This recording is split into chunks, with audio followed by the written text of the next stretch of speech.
Morning, this is Alan. Today I'm gonna make Mentaiko Udon, which is delicious, refreshing cold noodle that you can eat for lunch on a nice summer day. Pretty easy.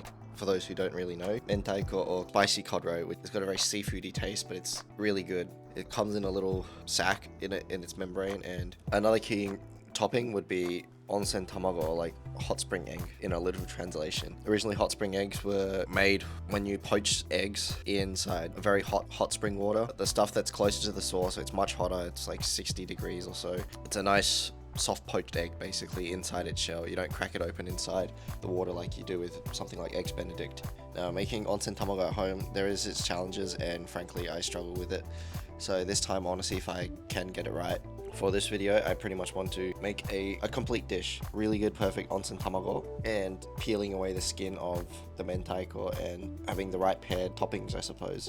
There is a discrepancy between what someone does online to show you how to make a perfect hot spring egg versus what you have at home. So if you might not have the same pot or the same stove, or might even not even have a thermometer or all of that, and those things affect the poached egg.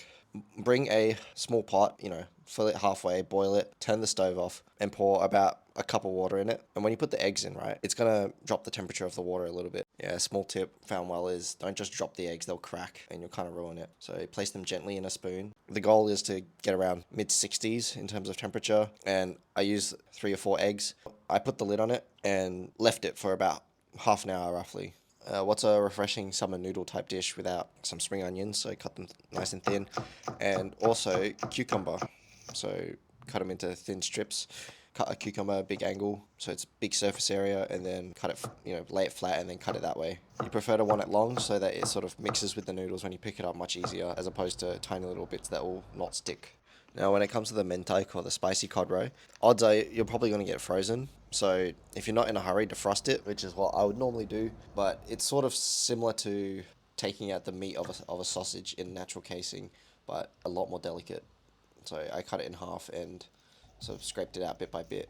Otherwise, if it wasn't frozen, I would be able to squeeze it out like a regular sausage. Yeah, see here, it's just like a pink paste. But if you look carefully, they're tiny little egg-looking things. So yeah, I got the soup base too. It's not the vegetarian version, it's just the normal stuff. Soup concentrate. Now with cold udon or cold noodles, generally you want a stronger concentrate. Now this can vary. Again, I made it extra strong just because there's cucumber in it, and cucumber's going to release some water.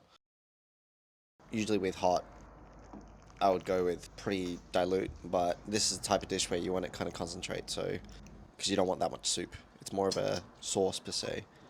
With the noodles, to be honest, if you get the frozen stuff, you can just pour hot water over it. If you go to a Japanese store, you might find it in the freezer section, potentially in a Asian grocer as well. And then once it's defrosted or melted, strain it, rinse it under cold water if it's for the cold. A shameless plug into my next video, or another video where I hand make the noodles, but yeah, that's for another time. Now let's see if I did any good, which I didn't, because you can see it's undercooked. A quick fix, which I thought might work, and I believe it has worked before, but put it back in the warm water after you reheat it again, about 5 minutes. But then again, see, it didn't exactly work. It kind of overdid it. That's also another issue you might have. Alright, topping time. Just put the mentaiko on, just a lot of it, more the better, and the cucumber and whatever to make it look nice and pretty. Oh yeah, also a little piece of lemon or lime would be nice on the side, which it is. Pour your little soup base in, and there you go. Okay, so the idea is you're supposed to have the yolk and the running egg and whatnot to like mix it with the soup and the mentaiko as well, just all into a, yeah, it's pretty good.